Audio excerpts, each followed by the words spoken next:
Muy bien, hoy día empezamos nuestra ya tradicional mes de la familia. En los 3 años que estamos dirigiendo esta iglesia, ha sido algo que hemos hecho siempre. Y hoy quiero mostrarles el sueño que nos llevó a nosotros o que nos está llevando a nosotros en esta iglesia. Cuando el anterior pastor se iba, y antes de que ustedes tuvieran la gentileza de nombrarme, el pastor me decía: oye Andrés, finalmente vas a poder hacer una iglesia generacional, finalmente vas a poder hacer esa iglesia familiar que tanto sueñas. Yo trabajaba con él y le decía que eso es lo que debíamos hacer, colaboraba con él 2-3 horas al día. Y finalmente, cuando ustedes tuvieron la gentileza de nombrarme, es lo que hemos empezado a trabajar. Y estamos terminando ya, después de 3 años, estamos terminando ya de plasmar nuestra misión, que evidentemente es lo que va a ser nuestro sueño y de lo que vamos a hablar hoy día y las próximas semanas. Hoy vamos a hablar del qué y en las próximas semanas vamos a hablar del cómo. Por eso hemos plasmado esta misión de nuestra iglesia, que usted la vio ya por ahí, que dice: queremos guiar generaciones que sigan apasionadamente a Cristo, un hogar a la vez. Queremos comer el elefante un bocado a la vez. Entonces es lo que usted va a estar mirando por todas partes. Queremos guiar generaciones a seguir apasionadamente a Cristo, un hogar a la vez. Estaremos viendo entonces, desde nuestro punto de vista individual, cómo puedo influenciar a las generaciones que nos siguen. Para arrancar, es importante que digamos de qué estamos hablando. Y para eso, quisiera primero mostrarle a usted lo que los sociólogos dicen que está pasando en este mundo cuando 5 generaciones, por primera vez en la historia del planeta, estamos viviendo al mismo tiempo. Y las 5 generaciones son las siguientes. La primera es la generación que llaman la mejor generación. La mejor generación es la que nació entre los años 1930 y 1946. Esa es una generación donde el honor lo era todo. La palabra empeñada era más importante que un papel firmado. Una generación donde las cosas se hacían no porque tenían que hacerse, sino porque debían hacerse. Y eso es lo que nos enseñaron y lo que nos enseñan todavía. Algunos de ellos están todavía con nosotros. Terminada esta generación, vino la generación de los baby boomers, llamada así porque en Estados Unidos los soldados regresaban de la guerra y entonces hubo una gran explosión demográfica porque los soldados ya estaban con sus mujeres nuevamente.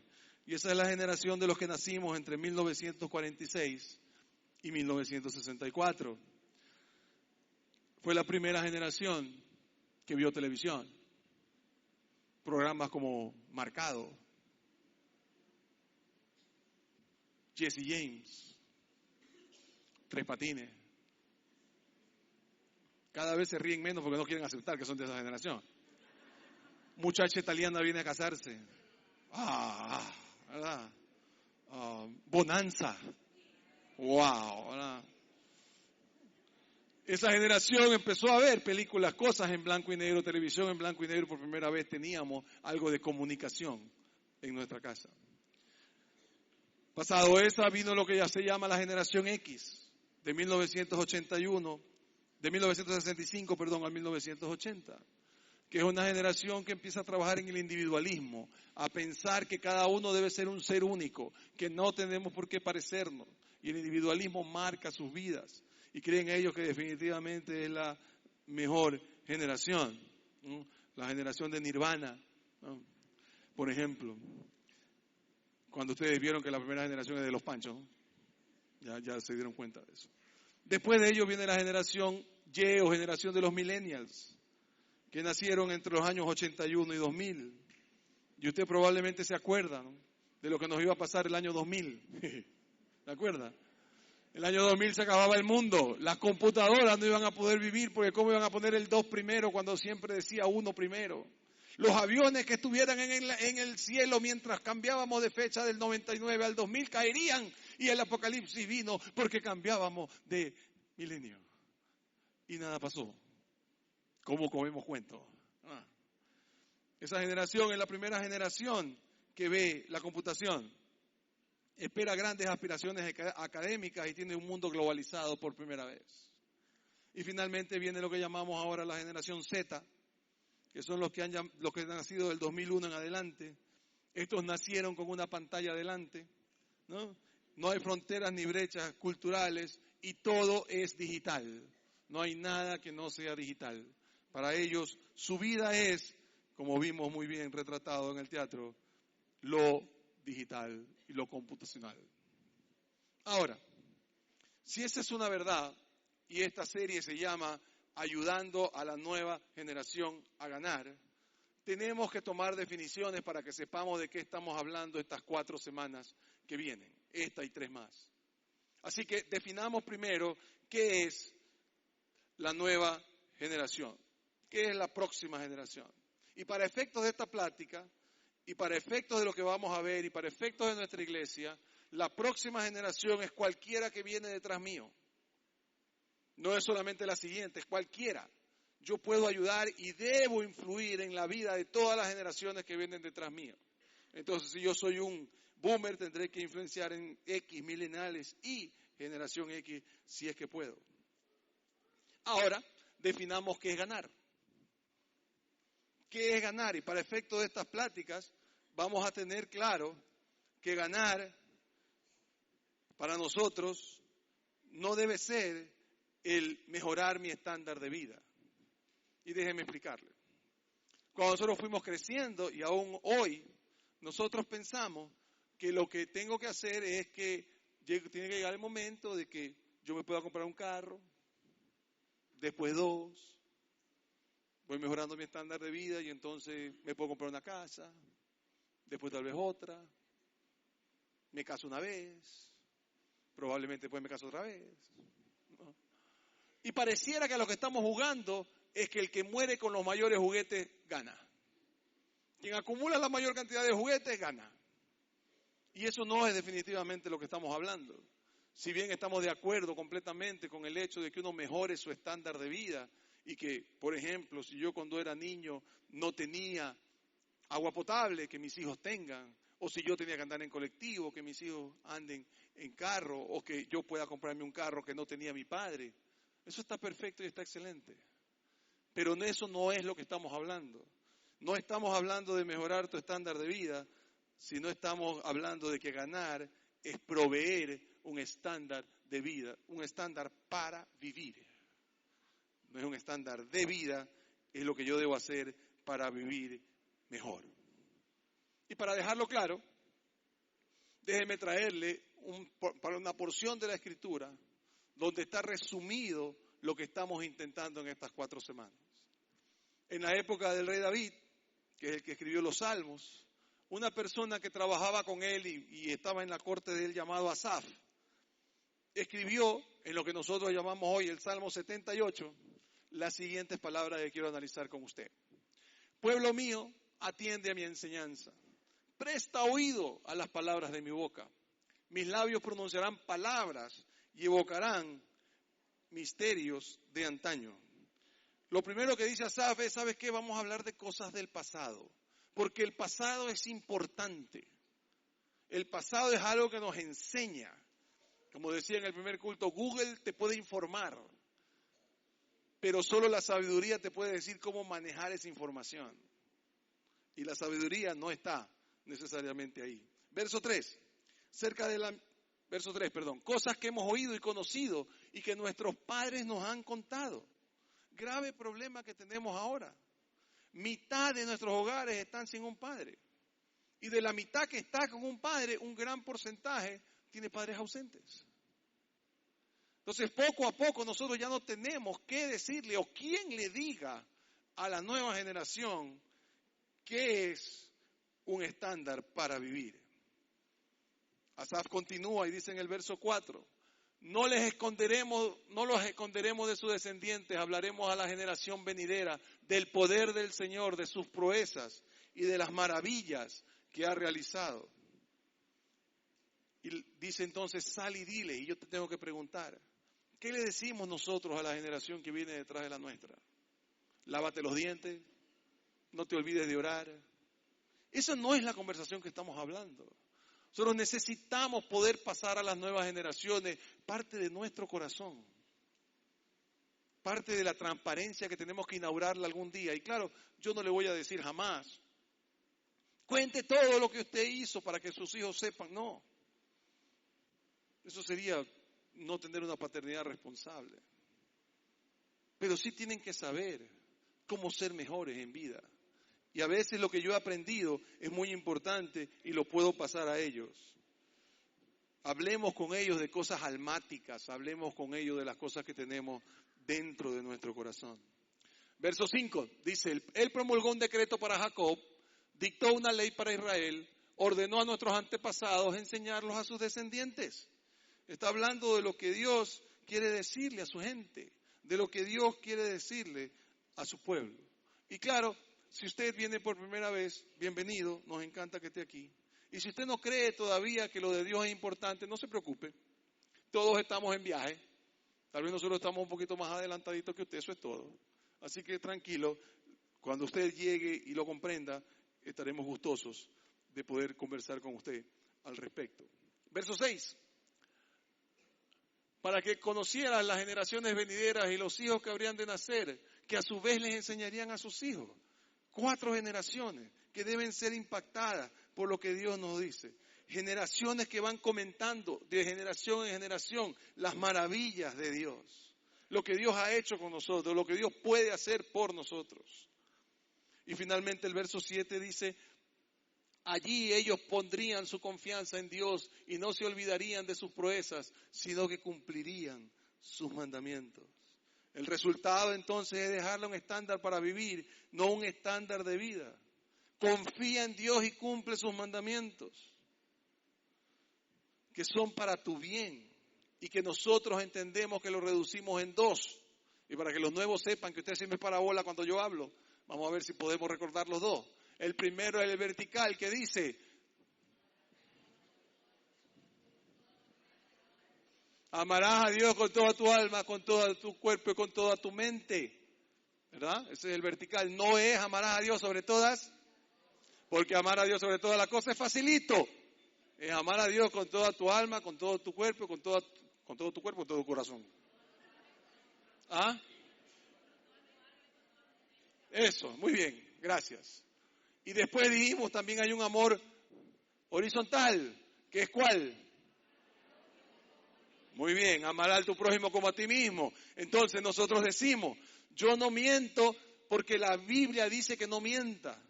Yo no miento porque mentir es no amar a la persona a la que le estoy mintiendo. Yo no me acuesto con cada muchacha que encuentro, porque acostarme con cada muchacha que encuentro no es porque la Biblia dice que no fornique, sino porque hacerlo me está mostrando que no amo a ese prójimo, porque estoy utilizando a la gente y no amándola de verdad. Y ese es el principio que tenemos que pasar a las nuevas generaciones. Eso es lo que tengo que mostrarle. Así que en esta primera parte, déjame darte 3 ideas muy claras de lo que debemos hacer con la nueva generación. Primero, tienes que escoger ayudar a la nueva generación y dejar de pensar en ti y en tus necesidades. Y cuando hablo de esto, no te hablo necesariamente de toda una generación, por lo menos en tu familia tenemos que empezar. Tengo que empezar quedando claro que yo fui hecho para recibir y dar amor. Nadie fue hecho para recibir amor y quedarse con él. Segunda cosa, escribe. La sabiduría viene de las cosas que aprendemos. Y usted en esta primera etapa de su vida ha aprendido un montón de cosas acerca del matrimonio, acerca de estilo de vida, acerca de familia, acerca de trabajo, acerca de iglesia. Escríbalas y páseselas a la nueva generación. Cuéntele a la nueva generación los errores que cometimos y los aciertos que tenemos y cómo se debe vivir. Nosotros en un ministerio que se llama Celebra, hablamos de una palabrita que se llama la insensatez. ¿Qué es insensatez? Es hacer algo 100 veces igual, esperando que la vez 100 nos dé un resultado diferente. Enseñémosle a nuestros muchachos a no ser insensatos, a aprender de los errores de otra persona. Y tercero, sé la visión. No cuentes la visión, sé la visión. Sé un hombre que va a seguir a Dios sin importar lo que suceda. Sea un hombre que puede mostrar lo que es vivir para Dios. Pensemos un poquito en ti y en mí. Nosotros estamos aquí porque alguien un día se interesó en nosotros. Alguien un día se interesó lo suficiente en nosotros para darme trabajo. O se interesó en mí. O me dio un consejo. O me habló de Cristo. Y gracias a ese alguien nosotros aprendimos. Yo tengo que poder influenciar gente. Tengo que poder influenciar a las nuevas generaciones. Y la mejor manera de lograrlo es apareciendo en la vida de ellos. Por eso trabajamos nosotros tan duros con chispas, con osos, con llamas. Y mire, los profesores de ellos, los alumnos de ellos, no vienen la semana siguiente y le dicen, oiga, profe, gracias por lo que usted me enseñó, me sirvió para mi matrimonio. No, porque es a largo plazo. No vienen la siguiente semana, oiga, profe, gracias porque ahora puedo mirar al otro género de una forma diferente. No. Porque probablemente nunca veamos lo que ese chispa y ese oso, o esa chispa y esa osa, se van a convertir algún día. Pero tenemos que transformar la generación.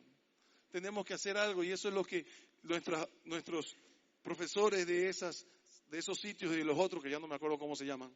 Llamas, creo que hay otra, ¿verdad? Llamas hay otra. ¿Ah? Antorcha, muy bien. Y ahí ya pasan a prejuveniles o a juveniles. Ok, muy bien. Ya me lo aprenderé algún día. Ok. Los cambios no se ven inmediatamente, pero nosotros tenemos que saber que si Dios piensa en generaciones, usted y yo tenemos que pensar en generaciones. Cuando Moisés llevó a la gente al desierto a llevarla a la tierra prometida, Moisés llegó de aquí a acá, y de acá a acá fue Josué, pero Dios ya pensó de aquí a acá. Lo mismo es con nosotros. Dios nos escoge a cada uno de nosotros para hacer algo específico, pero Él piensa en generaciones completamente. ¿Qué hago si quiero ayudar a la nueva generación a ganar? Algunas ideas que te quiero dar hoy día. Primero, tienes que cambiar lo que piensas que es influencia. Nosotros pensamos que la influencia viene por una de tres cosas. Primero, que pensamos que la influencia viene por poder. Entonces el poder al principio sirve, porque usted agarra al niño de 3 años y lo carga, y usted tiene poder suficiente para llevarlo a donde usted quiera.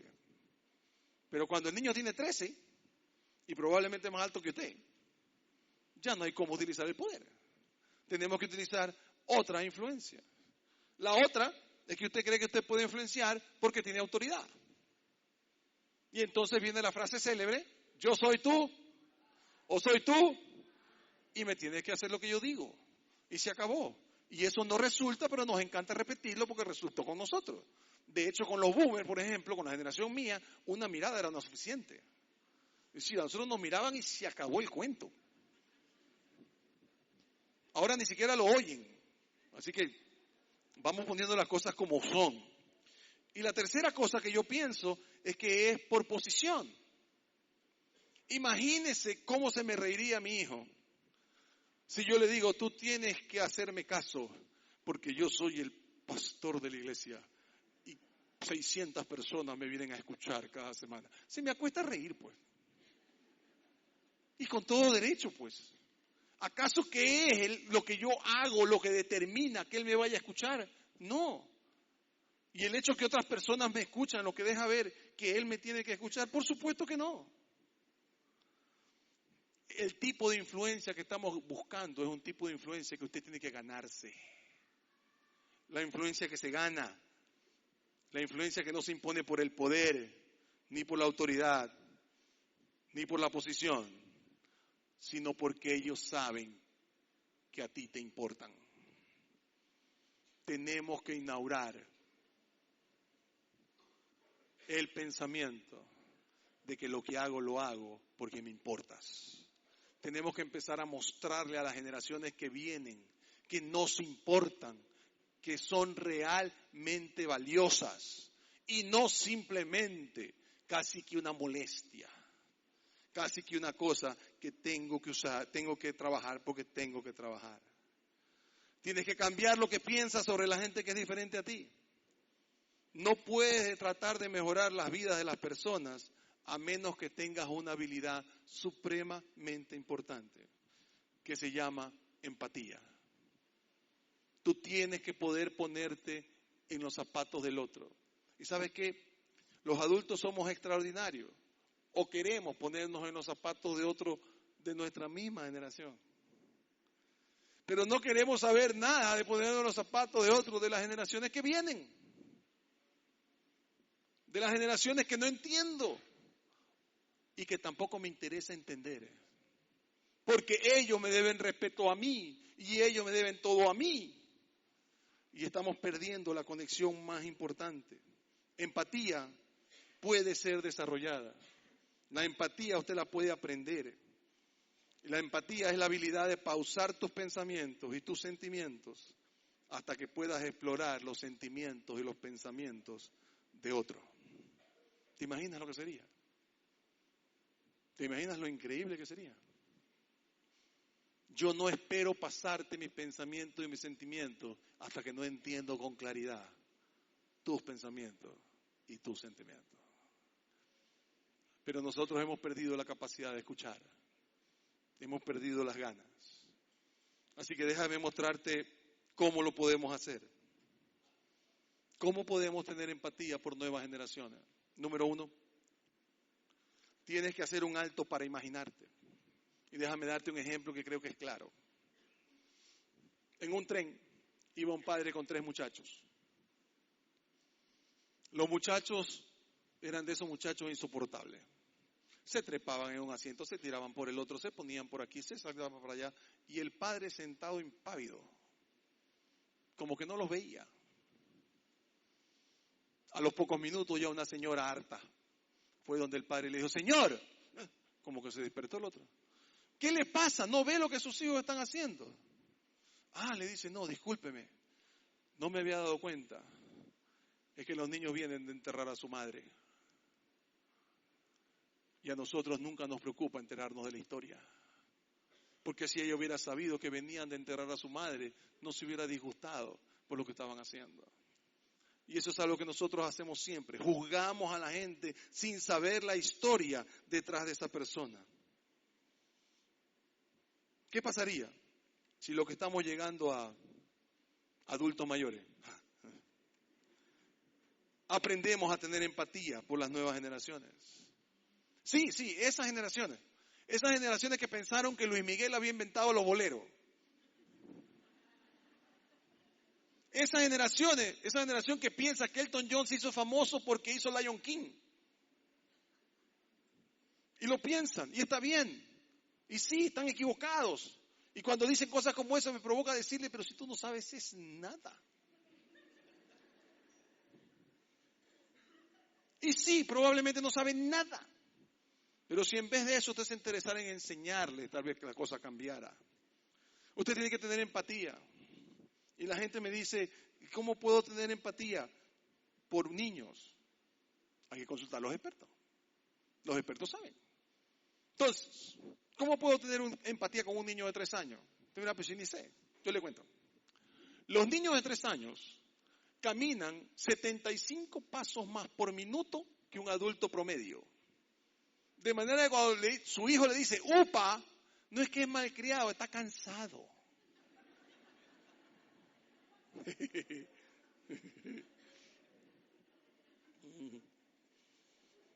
Pensemos en los muchachos de 11, 12 años, nuestros preadolescentes, que usted no puede entender cómo le ha repetido 50 veces lo mismo, y a las 51 le dice,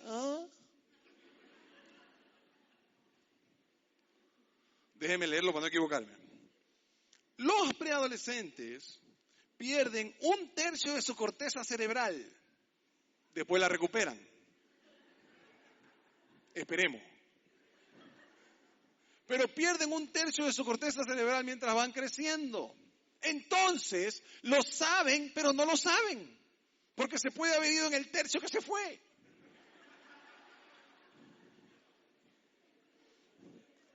Tal vez eso haga que nosotros entendamos un poco más a nuestros preadolescentes y seamos empáticos. No lo está haciendo de malcriado, lo está haciendo porque no lo sabe.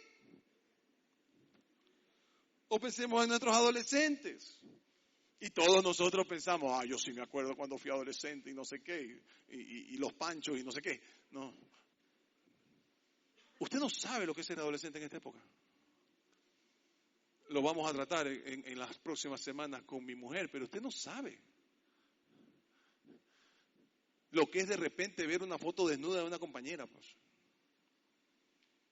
Usted nunca trabajó contra eso, jamás. En los días de su vida se le pudo ocurrir que una cosa así funcionara o pasara. Usted nunca estuvo a un clic de ver pornografía. Usted no entiende, ni yo tampoco, a menos que estudiemos lo que está pasando. Y la pregunta mía es si vamos a amar, aunque sea a nuestros hijos, aunque sea a nuestros nietos, para entrar en el mundo de ellos. Y Dios quiera,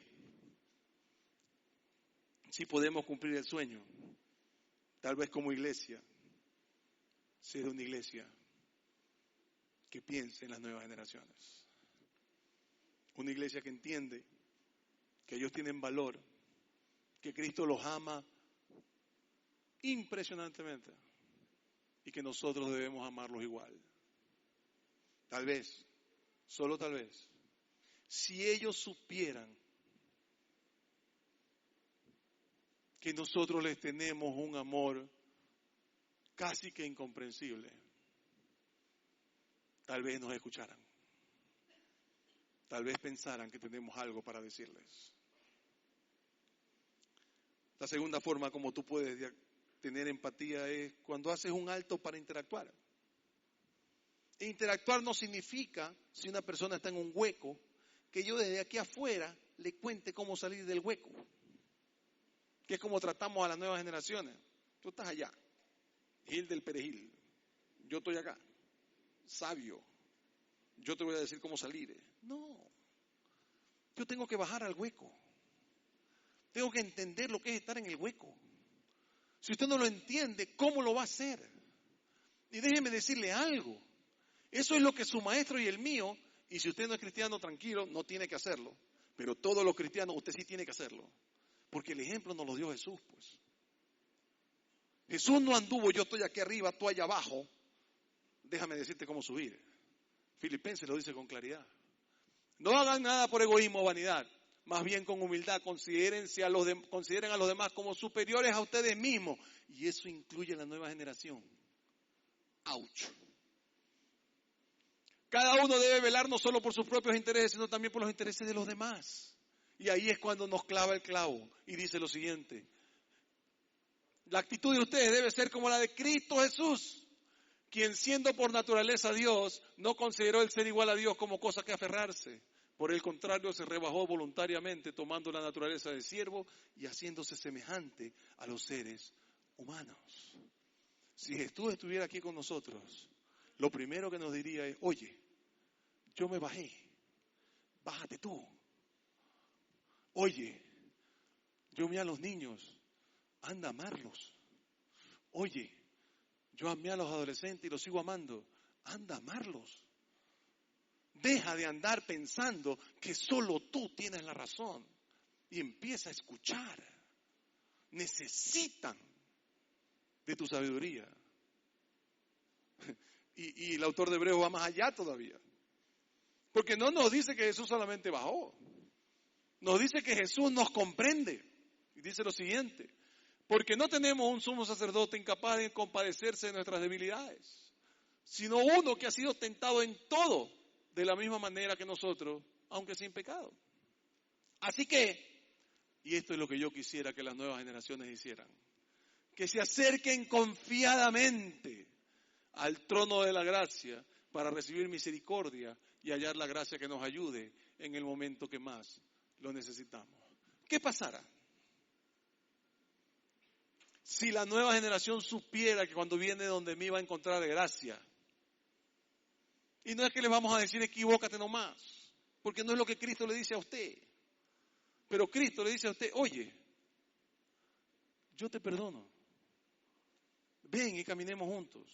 Déjame mostrarte lo que tienes que hacer. Y nosotros estamos con la nueva generación diciéndole, hey, no hagas esto, no hagas el otro, vente para allá, vente para acá, vente para acá. Y ellos ya no nos escuchan. Ya no nos escuchan porque no ven en nosotros lo que ven en Cristo Jesús. ¿Qué pasaría, te pregunto? Y espero que te lleves esta pregunta. ¿Qué pasaría si nosotros no nos conformamos con una versión del Evangelio que no nos mueva a amar a alguien diferente a nosotros? ¿Qué pasaría?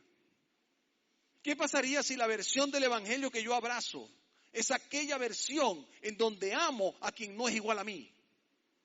Y cuando yo le digo eso, usted piensa, sí, los del pecado tal o los del pecado cual. No estoy hablando de eso, ni siquiera voy allá.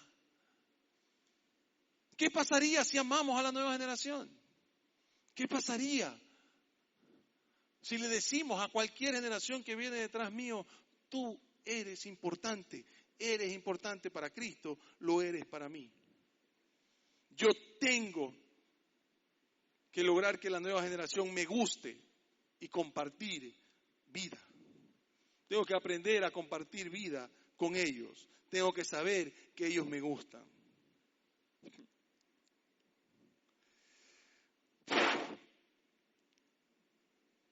Sí, tienes que ayudar incluso a ese que crees que ni Jesús lo puede ayudar. Sí, tienes que ayudar a ese que no comprendes. Tienes que ayudar a ese que no quisieras ayudar. En Apocalipsis hay un versículo que usamos siempre los cristianos que dice que Cristo está a la puerta y llama. Si alguno abre la puerta y oye su voz, Él entrará a Él, cenará con Él y Él conmigo. Bueno, pues tú y yo somos porteros, pues. Tú y yo estamos llamados a abrir la puerta de par en par.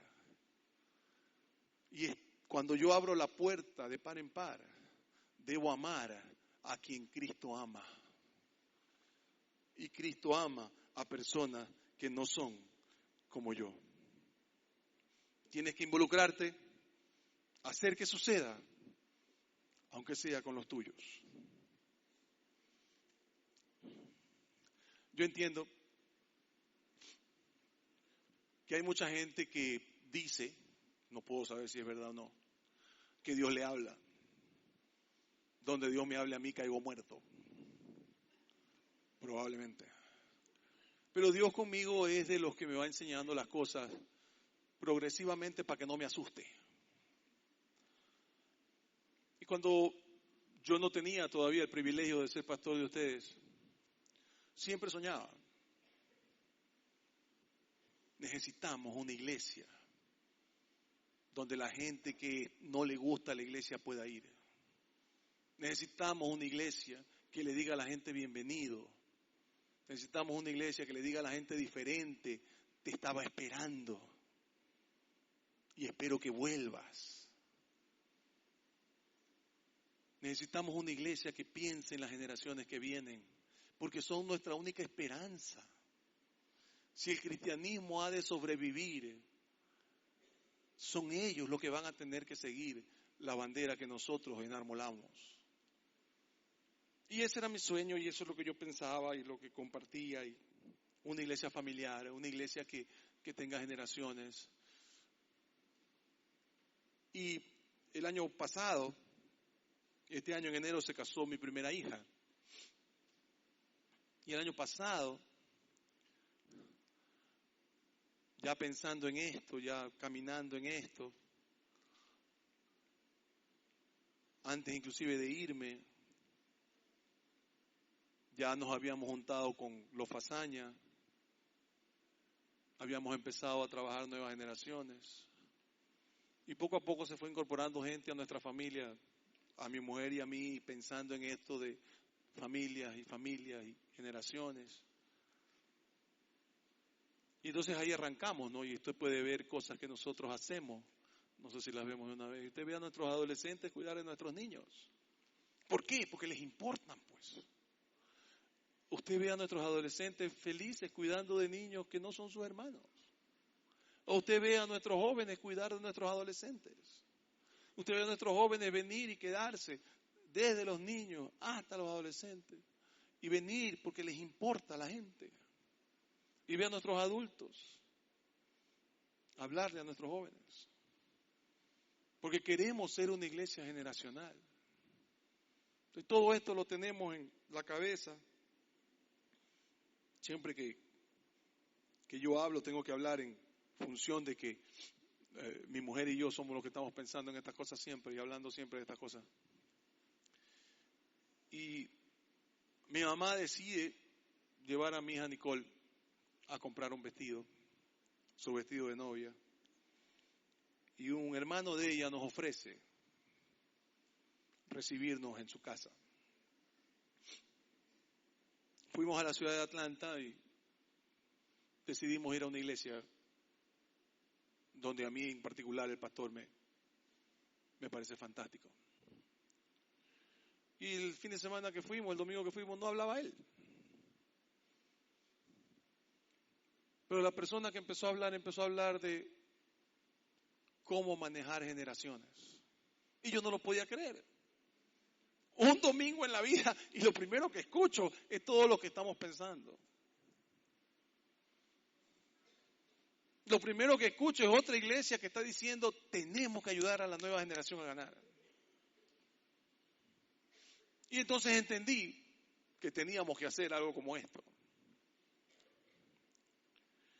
Cuando el pastor terminó, son de esos pastores como queremos hacer nosotros, pastores asequibles con que usted puede hablar, ¿no? Poco a poco cada vez los pastores ya casi que no se los puede tocar. Pero nosotros queremos ser gente asequible, gente con que la gente puede hablar. No nos consideramos nada especial, consideramos que somos uno más de ustedes. Y ya lo hemos hablado 1000 veces. Él contó una historia que a mí me impactó. Así que cuando él bajó le dije, pastor, soy de Guayaquil, Ecuador, estamos pensando en esto, ¿puede prestarme su historia? Y él me dijo, hermano lindo, todo es suyo. Así que contó la historia de Taylor. Taylor es el muchacho que está ahí con su padre y su madre. Él es el pastor que estaba predicando. Taylor fue un muchacho a quien sus padres le inculcaron que Cristo debe ser pasado a las nuevas generaciones. Taylor es un muchacho que desde que tuvo 12, 13 años, sabía que él tenía que trabajar con nuevas generaciones. Así que Taylor arrancó. Y la foto que usted tiene ahí es la foto de Taylor y su compañero, dándole clase a muchachos de 7, 8 años, cuando él tenía 15. La siguiente foto que usted va a ver es la foto de estos alumnos de Taylor, cumpliendo 14, 15 años. Taylor trabajó con ellos todos esos años. Taylor estuvo presente en la vida de esos muchachos todos esos años. Esos muchachos aprendieron de la vida de Taylor lo que hizo mal, lo que hizo bien. Y un buen día, cuando tenía 25 años, Taylor sufre un accidente. Y Taylor muere. Y Taylor Allen Strickland, a los 24 años de edad, pasa a la presencia del Señor.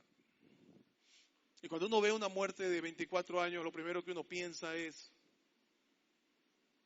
qué desperdicio. No alcanzó a vivir. No alcanzó a tener un propósito de vida.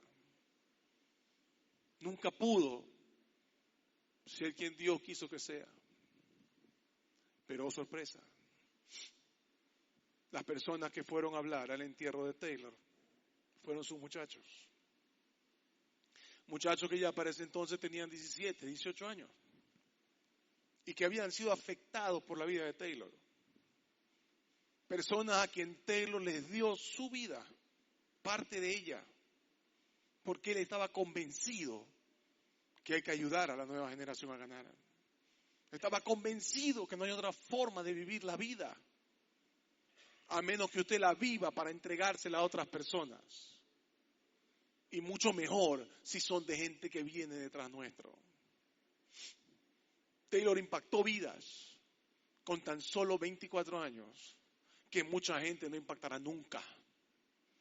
Y es gracias a lo que él hizo que estos muchachos todavía tienen una esperanza. Si tú y yo queremos ayudarle a la nueva generación a ganar, tenemos que proveerles un estándar para vivir, en vez de mejorarles el estándar de vida. Tenemos que enseñarles que la vida no vale la pena si no le damos a otra persona de lo que nosotros somos. Que la vida no sirve si yo no sirvo. Y déjame decirte, del corazón de alguien que lo hace y del corazón de todos los muchachos que están aquí, que trabajan con muchachos de 5 años y jóvenes que trabajan con adolescentes, nosotros mejoramos en el proceso. Porque no hay nada que más llene tu vida que ver cómo tú llenas la de otras personas. Y esa es la razón de esta serie. Algo que está en el corazón de nuestro. Que cuando ya nosotros no estemos, generaciones enteras sigan sirviendo al Señor. Porque nosotros nos tomamos el tiempo y tuvimos el amor. De en vez de tratar de juzgar a todo el mundo, que ellos sepan que los amamos. Es mi esperanza que tú y yo podamos mostrarle a las nuevas generaciones que los amamos. Porque Cristo los ama. Y que podamos abrir la puerta incluso a esas personas que son tan diferentes a nosotros. Por quien Cristo también murió. No hay nada más importante que tus hijos y los míos. Puedes empezar por ahí. No hay nada más importante que los muchachos que van creciendo, a quien yo tengo que decirle las maravillas de nuestro Dios. Póngase de pie, vamos a orar.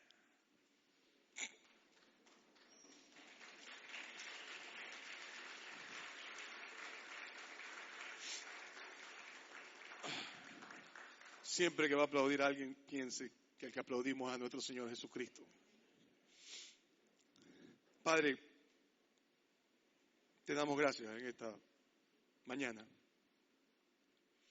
por la oportunidad de escuchar un desafío. El desafío de tocar vidas. El desafío de que mi vida sirva para servir. El desafío de ser personas que entendemos que las nuevas generaciones necesitan menos de mi juzgamiento y más de mi amor.